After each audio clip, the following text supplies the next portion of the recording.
हरे कृष्णा। जय श्री हरि। ओम नमः शिवाय। नमस्कार श्रोताओं, मैं स्वागत करती हूँ आपका अपने चैनल में। आप सभी का दिन शुभ और मंगलमय हो। भगवान श्री कृष्ण की कृपा आप सभी पर सदा बनी रहे। आज आप सुनेंगे मार्गशीर्ष मास महात्म्य का अध्याय 8। देवर्षि नारद नारायण मुनि से कहते हैं कि मैंने आपके मुख से बहुत अद्भुत कथाएं सुनी, परंतु तो मेरा लोपन मन अभी तक तृप्त नहीं हुआ है। यह और भी विशिष्ट प्रसंग को सुनना चाहता है। अतः आप श्री कृष्ण जन्म खंड का विस्तार पूर्वक वर्णन कीजिए, जो मनुष्य के जन्म मरण आदि का खंडन करने वाला है। वह समस्त तत्वों का प्रकाशक, कर्म बंधन का नाशक, हरि भक्ति प्रदान करने वाला, तत्काल वैराग्य जनक, संसार विषयक मुक्ति बीज का कारण तथा भव सागर से पार उतारने वाला उत्तम साधन है। मैं आपका शरणागत भक्त एवं शिष्य हूँ, अतः आप मुझे श्री कृष्ण जन्म खंड की कथा को विस्तार पूर्वक सुनाइए। किसकी प्रार्थना से एकमात्र परिपूर्ण परमेश्वर श्री कृष्ण अपने संपूर्ण अंशों से इस भूतल पर अवतीर्ण हुए, किस युग में, किस हेतु से और कहाँ उसका आविर्भाव हुआ, उनके पिता वासुदेव कौन थे, अतएव माता देवकी भी कौन थी, बताइए। जिसके कुल में भगवान ने माया द्वारा जन्म ग्रहण की लीला की, श्री हरि ने किस रूप से यहाँ आकर क्या किया। मुने सुना जाता है कि श्री कृष्ण कंस के भय से सूतिका ग्रह से गोकुल को चले गए थे, जो स्वयं भय के स्वामी हैं। उन्हें कीट तुल्य कंस से क्यों भय हुआ। उन श्री हरि ने गोप वंश धारण करके गोकुल में कौन सी लीला की, वे तो जगदीश्वर हैं। फिर उन्होंने गोपांगनी के साथ क्यों विहार किया। गोपांगनी कौन थी, अथवा वे ग्वाल बाल भी कौन थे।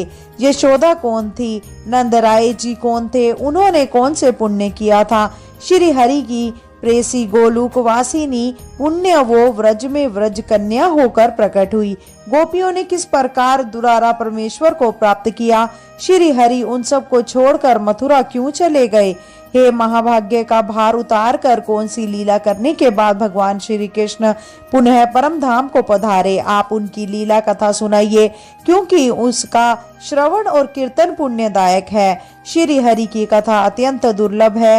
वह भय सागर को पार उतारने के लिए नौका के समान है।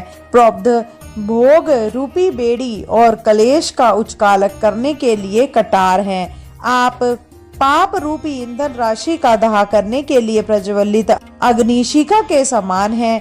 इसे सुनने वाले पुरुषों के करोड़ों जन्मों की पाप राशि का यह नाश कर देती है। भगवान की कथा शोक सागर का नाश करने वाली मुक्ति है। वह कानों में अमृत के समान मधुर प्रतीत होती है। हे कृपा निधि, मैं आपका भक्त और शिष्य हूँ। आप मुझे श्री हरि कथा का ज्ञान प्रदान कीजिए। भगवान नारायण बोले, कुल को पवित्र करने वाले नारद, मैं तुम्हें अच्छी तरह से जानता हूँ। तुम धन्य हो, पुण्य की मूर्ति मति राशि हो। लोगों को पवित्र करने के लिए तुम इनमें भ्रमण करते हो। वाणी से मनुष्यों के हृदय की तत्काल पहचान हो जाती है। तुम जीवन मुक्त और पवित्र हो। भगवान गदाधर के युद्ध भक्त हो और अपने चरणों की धूल से सबकी आधारभूता वसुधा को पवित्र करते फिरते हो। समस्त लोग को अपने स्वरूप का दर्शन देकर पवित्र बनाते हो। भगवान श्री हरि की कथा परम मंगलमय है, इसीलिए तुम उसे सुनना चाहते हो। जहाँ श्री कृष्ण की कथाएं होती हैं, वहीं सब देवता निवास करते हैं। ऋषि मुनि और संपूर्ण तीर्थ भी वहीं रहते हैं। वे कथा सुनकर अंत में अपने निरापद स्थान को जाते हैं। जिन स्थानों में श्री कृष्ण की शुभ कथाएं होती हैं, वे तीर्थ बन जाते हैं। जिनकी भगवान श्री कृष्ण में भक्ति होती है, उनकी कथाओं में प्रेम होता है। कथा सुनकर जिनके नेत्रों में आंसू झलक आते हों और शरीर के रोमांच छा जाता हो तथा मन उसी में डूब जाता हो, उसी को विद्वान पुरुषों ने सच्चा भक्त कहा है। जो मन वाणी शरीर से स्त्री पुत्र आदि सब को श्री हरि का ही स्वरूप समझता है, उसे विद्वानों ने भक्त कहा है। जिसकी सब जीवों पर दया है तथा जो संपूर्ण जगत को श्री कृष्ण जानता है, वह महाज्ञानी पुरुष ही वैष्णव भक्त माना गया है। श्री नारायण बोले, एक बार गोलोक में श्री कृष्ण विरजा देवी के समीप थे। श्री राधा को यह कठिन नहीं लगा। श्री राधा सखियों सहित वह जाने लगी। तब श्री दाम ने उन्हें रोका। इस पर श्री राधा ने श्री दाम को श्राप दे दिया कि तुम असुर योनि को प्राप्त हो जाओ। तब श्री दाम ने भी श्री राधा को यह श्राप दिया कि आप भी मानव योनि में जाएं। वहाँ गोलोक में श्री हरि के ही अंश महायोगी रायन नामक एक वेश्या होंगे। आपका छाया रूप उनके साथ रहेगा। अतः भूतल पर मूल लोक आपको रायन की पत्नी समझेंगे। श्री हरि के साथ कुछ समय आपका वियोग रहेगा। इससे श्री धाम और श्री राधा दोनों को ही शोभ हुआ। तब श्री कृष्ण ने श्री दाम को संतावना देकर कहा कि तुम त्रिभुवन विजेता सर्वश्रेष्ठ शंखचूर नामक असुर होंगे और अंत में श्री शंकर के त्रिशूल से भिन्न देह होकर यहाँ मेरे पास लौट आओगे। शिरा को बड़े ही प्रेम के साथ हृदय से लगाकर भगवान ने कहा, 12 कल्प में मैं पृथ्वी पर जाऊंगा और व्रज में जाकर वहां की पवित्र कानों में तुम्हारे साथ विहार करूंगा। मेरे रहते तुमको क्या भय है। उधर वर्जा देवी नदी हो गई और उनके श्री कृष्ण के द्वारा जो 7 सुंदर पुत्र हुए थे वे लवण, ईशु, सुरा, घृत, दति, दुग्ध और जल रूप 7 समुद्र हो गए। यह सब श्री राधा और श्री कृष्ण की ही लीला है जो व्रज में परम दिव्य पवित्रतम विश्लेषण प्रेम रस धारा बहाने के लिए निमित्त रूप से की गई थी। इसी निमित्त से लीलाम श्री राधा और श्री कृष्ण वारा कल्प में पृथ्वी पर अवतीत हुए। श्री राधा गोकुल में श्री वृक्ष भानु के घर प्रकट हुई। यह कथा प्रसंग अनुसार पहले के अध्याय में भी सुनाई गई है। अब नारद जी ने वेद वेता में श्रेष्ठ नारायण किसकी प्रार्थना से और किस कारण जगदीश्वर श्री कृष्ण ने इस भूतल पर अवतार लिया था। तब श्री नारायण ने कहा कि प्राचीन काल की बात है। वाराह कल्प में पृथ्वी असुरों के अधिक भार में आकृत हो गई थी। अतः शोक से अत्यंत पीड़ित होकर वह ब्रह्मा जी की शरण में गई। उसके साथ असुरों द्वारा सताए गए देवता भी थे जिनका मन अत्यंत उद्विग्न हो रहा था। पृथ्वी उन देवताओं के साथ ब्रह्मा जी की दुर्गम सभा में गई। वहां उसने देखा देवेश्वर ब्रह्मा तेज से जाजलमान हो रहे हैं तथा सिद्धेंद्र गण साधन सानंद उनकी सेवा में उपस्थित हैं। ब्रह्मा जी कृष्ण इस 2 अक्षर के पर ब्रह्मा स्वरूप मंत्र का जप कर रहे थे। उनके नेत्र शक्ति जनित आनंद के आंसुओं से भरे थे और संपूर्ण अंगों में रोमांच हो आया था। मुनि देवताओं सहित पृथ्वी ने भक्ति भाव से चतुरानन को प्रणाम किया और दैत्यों के भार आदि का सारा वृत्तांत कह सुनाया। आंसू भरे नेत्रों और पुलकित शरीर से वह ब्रह्मा जी की स्तुति तथा रुदन करने लगी। तब जगत दता ब्रह्मा जी ने उनसे पूछा, भद्रे तुम क्यों स्तुति करती हो और रोती हो? बताओ किस उद्देश्य से तुम्हारा आगमन हुआ है। विश्वास करो तुम्हारा भला होगा। कल्याणी सुस्थिर हो जाओ। मेरे रहते तुम्हें क्या भय है। इस प्रकार पृथ्वी को आश्वासन देकर ब्रह्मा जी ने देवताओं से आदर पूर्वक पूछा, देवगण किस लिए तुम्हारा मेरे समीप आगमन हुआ है। ब्रह्मा जी की यह बात सुनकर देवता लोग उन प्रजापति से बोले, प्रभु पृथ्वी दैत्यों के भार से दबी हुई है और हम भी उनके कारण संकट में पड़ गए हैं। दैत्यों ने हमें ग्रास लिया। आप ही जगत के सृष्टा हो, शीघ्र ही हमारा उद्धार कीजिए। ब्राह्मण आप ही इस पृथ्वी की गति हैं, इसे शांति प्रदान करे। पितामह यह पृथ्वी जिस भार से पीड़ित है उसी से हम भी दुखी हैं, अतः आप उस भार का हरण कीजिए। देवताओं की बात सुनकर जगत सृष्टा ब्रह्मा जी ने पृथ्वी से पूछा, बेटी तुम भय छोड़कर मेरे पास सुख पूर्वक रहो। पदम लोचने बताओ किन का ऐसा भार आ गया जिसे सहन करने में तुम असमर्थ हो गई हो। भद्रे मैं उस भार को दूर करूंगा, निश्चय ही तुम्हारा भला होगा। ब्रह्मा जी का यह वचन सुनकर पृथ्वी के मुख पर और नेत्रों में प्रसन्नता छा गई। वह जिस जिस कारण से इस तरह पीड़ित थी अपनी पीड़ा की उस कथा को कहने लगी। तात सुनिए, मैं अपने मन की व्यथा बता रही हूँ। विश्वासी बंधु बांधव के लिए दूसरे किसी को मैं यह बात नहीं बता सकती, क्योंकि स्त्री जाति अबला होती है। अपने सगे बंधु पिता पति और पुत्र सदा उनकी रक्षा करते हैं, परंतु दूसरे लोग निश्चय ही उसकी निंदा करने लगते हैं। जगत पिता, आपने मेरी सृष्टि की है, अतः आपसे अपने मन की बात कहने में मुझे कोई संकोच नहीं है। मैं जिसके भार से पीड़ित हूँ उनका विषय देती हूँ। सुनिए, जो श्री कृष्ण भक्ति से हीन है और जो श्री कृष्ण भक्त की निंदा करते हैं, उन महापात की मनुष्यों का भार वहन करने में मैं सर्वथा असमर्थ हूँ।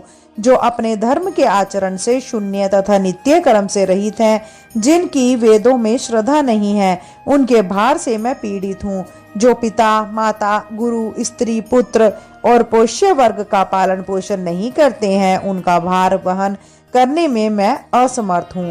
पिताजी, जो मिथ्यावादी है, जिनमें दया और सत्य का भाव है तथा जो गुरुजनों और देवताओं की निंदा करते हैं, उनके भार से मुझे बड़ी पीड़ा होती है।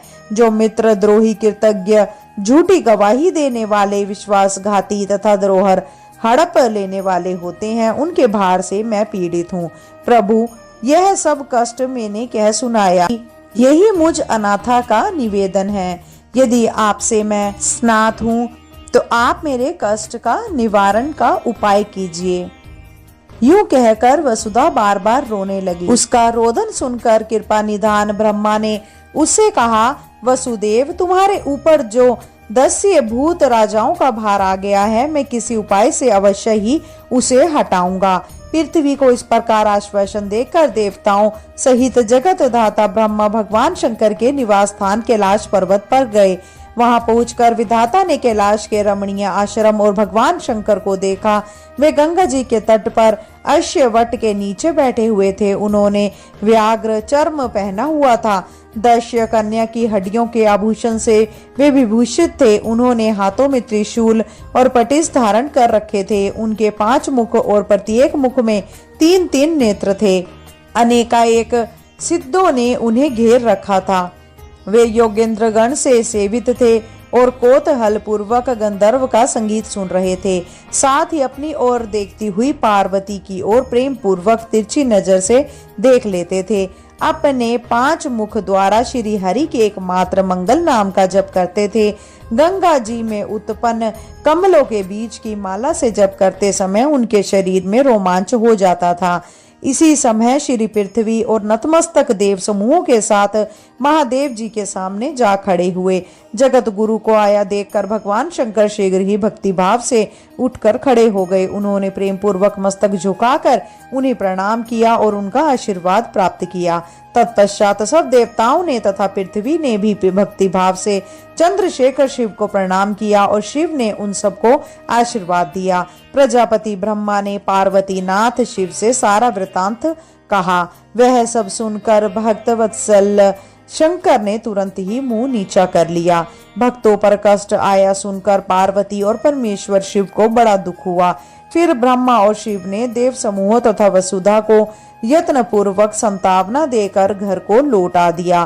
फिर वे दोनों देवेश्वर तुरंत धर्म के घर आए और उनके साथ विचार विमर्श करके वे तीनों श्री हरि के धाम को चल दिए। भगवान के उस परम धाम का नाम बैकुंठ है। वह जरा और मृत्यु को दूर भगाने वाला है। ब्रह्मांड से ऊपर उसकी स्थिति है। वहां पहुंचकर देवताओं ने भगवान श्री हरि की स्तुति की।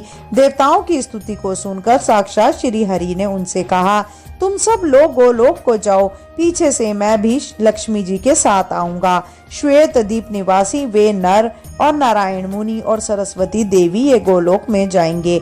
अनंत शेष नाग मेरी माया, कीर्ति के गणेश और वेद माता सावित्री, यह सब पीछे से निश्चित ही वहां जाएंगे। वहां मैं गोपियों और राधा के साथ द्विजभुज श्री कृष्ण रूप में निवास करता हूँ। यहाँ सुनंद आदि पार्षदों तथा लक्ष्मी के साथ रहता हूँ। नारायण, श्री कृष्ण और श्वेत दीप निवासी विष्णु में मैं ही, ब्रह्मा आदि संपूर्ण देवता मेरी ही कलाएं हैं। देव, असुर और मनुष्य आदि प्राणी मेरी कला की अंश कला की कला से उत्पन्न हुए हैं। तुम लोग गोलोक में जाओ, वहां तुम्हें अभिष्ट कार्य की सिद्धि होगी। फिर हम लोग भी सबकी इष्ट सिद्धि के लिए वहां आ जाएंगे। इतना कहकर श्री हरि उस सभा में चुप हो गए। तब उन सब देवताओं ने उन्हें प्रणाम किया और वहां से अद्भुत गोलोक की यात्रा की। वह उत्कृष्ट तथा विचित्र परम धाम जरा एवं मृत्यु को हर लेने वाला है। वह अगम्य लोक बैकुंठ से 50 करोड़ योजन ऊपर है और भगवान श्री कृष्ण की इच्छा से निर्मित है। उसका कोई बाहरा आधार नहीं है। श्री कृष्ण की वायु रूप से उसे धारण करते हैं। वे ब्रह्मा आदि देवता उन अनिवार्य ने लोक की ओर जाने के लिए उन्मुख हो चल दिए। उन सब की गति मन के समान तीव्र थी, अतः वे सब के सब वर्जा के तट पर जा पहुँचे। सरिता के तट का दर्शन करके उन देवताओं को बड़ा आश्चर्य हुआ। उस परम आश्चर्यजनक तट को देखकर वे देवेश्वर नदी के उस पार गए। वहां जाने पर उन्हें पर्वतों में श्रेष्ठ सत्संग दिखाई दिया, जो अपनी शोभा से मन को मोह लेता था। दिव्य परिजात वृक्षों की वनमालाएं उसकी शोभा बढ़ा रही थी। वह पर्वत कल्प वृक्षों और कामधेनु द्वारा सब ओर से घिरा था। उसकी ऊंचाई 1 करोड़ योजन थी और लंबाई 10 करोड़ योजन। वहां देवेश्वर ने सबके दर्शन किए। वे सभी श्री हरि के श्रेष्ठ पार्षद थे। मुने वहां से थोड़ी ही दूर पर उन्हें एक मनोहर राजमार्ग दिखाई दिया, जिसके द्वारा पाश में लाल मणियों से अद्भुत रचना की गई थी। इंद्र नील पदम रागनी हीरे और सुवर्ण की बनी हुई वेदियां उस राजमार्ग के उभय पार्षद को सुशोभित कर रही थी। मुने देवताओं ने वहां अत्यंत मनोहर नृत्य एवं सुंदर ताल से युक्त रमणीय संगीत देखा, जहाँ श्री राधा कृष्ण के गुणों का अनुवादन हो रहा था। उस अमृतोपम गीत को सुनते ही वे देवता मूर्छित हो गए। फिर क्षण भर में संचेत होकर मन ही मन कृष्ण का चिंतन करते हुए उन्होंने स्थान पर परम आश्रममय मनोहर दृश्य देखे। नाना प्रकार के वेश धारण किए समस्त गोपिका एवं उनके दृष्टि पथ में आई। कोई अपने हाथों में मृदंग बजा रही थी, तो किन्हीं के हाथों में वीणा वादन हो रहा था। किन्हीं के हाथ में चमथे तो किन्हीं के करताल, किन्हीं के हाथों में यंत्रवाद शोभा पा रहे थे, किन्हीं रत्नमय नुपुर की झनकार ला रहे थे। बहुतों की रतम कांजी बज रही थी, जिनमें शुद्र घंटियों के शब्द गूंज रहे थे। किन्हीं के माथे पर जल से भरे घड़े थे, जो भांति भांति के नृत्य के प्रदर्शन का मनोरथ लिए खड़ी थी। हे नारद, कुछ दूर और आगे जाने पर उन्होंने बहुत से आश्रम देखे, जो राधा की प्रधान सखियों के आवास स्थान थे। वे रूप, गुण, वेश, यवन, सौभाग्य और अवस्था में एक दूसरे के समान थी। श्री राधा की स्वयं का सखियां 33 गोपियां हैं, जिनकी वेशभूषा अनिर्वचनीय है। उनके नाम सुनो: सूली, सुशीला, शशिकला, यमुना, माधवी, रति, कदम, माला, कुंती, जानवी, स्वयं, प्रभा, चंद्रमुखी, पदमुखी, सावित्री, सुधाम मुखी, शुभापदा, परिजाता, गौरी, समंगला, कालिका, कमला, दुर्गा, भारती, सरस्वती, गंगा, अंबिका, मधुमती, चंपा, अपर्णा, सुंदरी, कृष्णप्रिया, सती नंदिनी और नंदा। ये सब की सब समान रूप वाली हैं।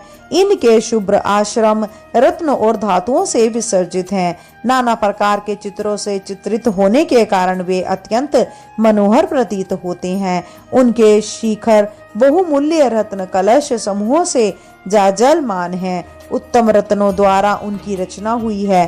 गोलोक ब्रह्मांड से बाहर और ऊपर है। उनसे ऊपर कोई दूसरा लोक नहीं है। ऊपर सब कुछ शून्य ही है। वहीं तक सृष्टि की अंतिम सीमा है। 7 रसातल से भी नीचे सृष्टि नहीं है। रसातल के नीचे जल और अंधकार है, जो अगम्य और अदृश्य है। जय श्री कृष्णा। इसके आगे का वृत्तांत आप अगले अध्याय में सुनेंगे। अब आप सुनिए श्री कृष्ण चालीसा का पाठ।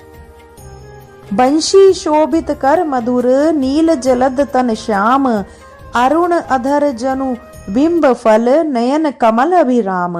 पूर्ण इंद्र अरविंद मुख, पीताम्बर शुभ साज, जय मने मोहन मदन छवि, कृष्ण चंद्र महाराज। जय यदुनंदन जय जगवंदन, जय वसुदेव देव की नंदन, जय यशोदासुत नंद दुलारे, जय प्रभु भगतन के दृग तारे, जय नट नागर नाग नथैया, कृष्ण कन्हैया धेनु चरैया, पुनि नख पर प्रभु गिरिवर धारो, आओ दीनन कष्ट निवारो, वंशी मधुर अधर धरि टेरो, होवे पूर्ण विने यह मेरो, आओ हरि पुनि माखन चाखो, आज लाज भारत की राखो, गोल कपोल चिबुक अरु डारे, मृदु मुस्कान मोहिनी डारे, राजित राजीव नयन विशाला, मोर मुकुट बैजंती माला, कुंडल श्रवण पीत पट आछे, कटी कंकीणी काछिनि काछे, नील जलज सुंदर तनु सोहे, छवि लखी सुर नर मुनि मन मोहे, मस्तक तिलक अकल घंघुराले, आओ कृष्ण बांसुरी वाले, करी पै पान पूतन ही तार्यो, अका बका कागा सुर मार्यो, मधुवन जलत अगिन जब ज्वाला, बेशीतल लखत ही नंद लाला, सुरपति जब ब्रज चढ़ी ओरि साई, मूसर धार वारी वर्षाई, लगत लगत ब्रज चहन बहायो, गोवर्धन नख धारी बचायो, लखी यशोदा मन भ्रम दिखाई, मुख महा 14 भुवन दिखाई, दुष्ट कंस अति उधम मचायो, कोटि कमल जब फूल मंगायो, नाथी काली यही तब तुम ली है, चरण चिन्ह दे निर्भय कीने, करी गोपिन संग रास विलासा, सबकी पूर्ण करी अभिलाषा, केतिक महासुर संहार्यो, कंस ही केस पकड़ी दे मार्यो, मात पिता की बंदी छुड़ाई, उग्रसेन काम राज दिलाई, मही से मृतक छहो सुत लायो, मातु देव की शोक मिटायो, भौमासुर मुर दैत्य संहारी, लाए 18 सहज कुमारी, देवी मही तृण चीर संहारा, जरा सिंधु राक्षस कहमारा, असुर बकासुर आदिक मार्यो, भगतन के तब कष्ट निवार्यो, दीन सुदामा के दुख टार्यो, तंदुल 3 मूठ मुख डार्यो, प्रेम के साग विदुर घर मांगे, दुर्योधन के मेवा ते आगे, लखी प्रेम की महिमा भारी, ऐसे श्याम दीन हितकारी, भारत के पारथ रथ हाके, लिए चक्र कर नहीं बल थाके, निज गीता के ज्ञान सुनाए, भगतन हृदय सुधा वर्षाए, मीरा थी ऐसी मत वाली, विष पी गई बजा कर ताली, राना भेजा सांप पिटारी, शालीग्राम बने बनवारी, निज माया तुम विधि दिखायो, उरते संचय सकल मिटायो, तब शत निंदा करी तत्काला, जीवन मुक्त भयो शशिपाला, जब ही द्रौपदी टेर लगाई, दीनानाथ लाज अब जाई, तुरही बसन बने नंद लाला, बड़े चीर भे अरि मुख काला। अस अनाथ के नाथ कन्हैया, डूबत भंवर बचाई नैया। सुंदर दास आस उरधारी, दया दृष्टि कीजे बनवारी। नाथ सकल मम कुमति निवारो, क्षमहु बेगी अपराधे हमारो। खोलो पट अब दर्शन दीजे, बोलो कृष्ण कन्हैया की जय। यह चालीसा कृष्ण का पाठ करे उरधारी, अष्ट सिद्धि नव निधि फल लहे पदारथ चारी। बोलो जय श्री कृष्ण। अब श्रवण करते हैं श्री कृष्ण जी की आरती का। आरती कुंज बिहारी की, श्री गिरिधर कृष्ण मुरारी की। गले में बैजंती माला, बजावे मुरली मधुर बाला। श्रवण में कुंडल झलकाता, नंद के आनंद नंद लाला।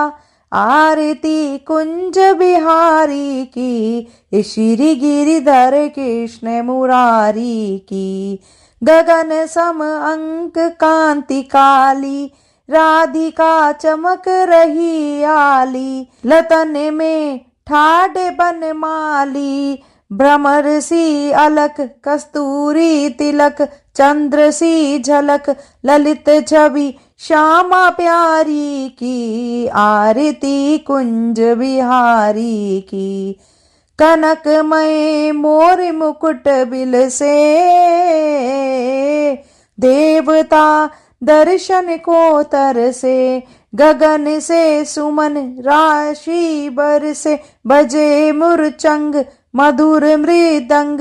ग्वालिनी संग अतुल रति गोप कुमारी की। आरती कुंज बिहारी की।